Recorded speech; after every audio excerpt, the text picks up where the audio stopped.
ولد، طبعا راح احكي بخصوص القناة واني ليش هيجي سحبت عليها، وراح اوضح كل شي حيصير وراح اختصر.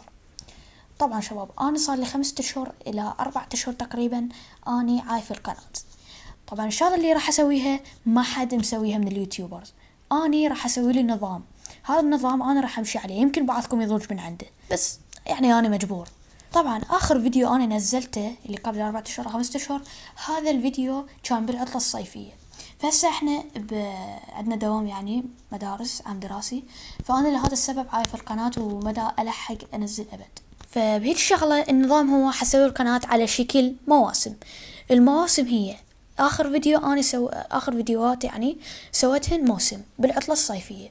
هسه مو احنا بعام دراسي، من يخلص العام الدراسي وتبدي العطلة الصيفية اللخ، يعني بذاك الوقت حسوي موسم ثاني، وهذا الموسم حرد انزل.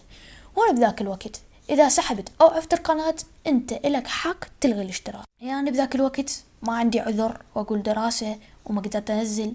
فأتمنى وصلت ووضحت الفكرة، وانتظرونا بالعطلة الصيفية اللي تيجي راح ننزل الموسم الثاني. يعني انه انا ما رجعت، بس ينتهي العام الدراسي يجي الموسم الثاني. فهيك يعني القناة حصير على شكل مواسم. ويلا ولد، سلام.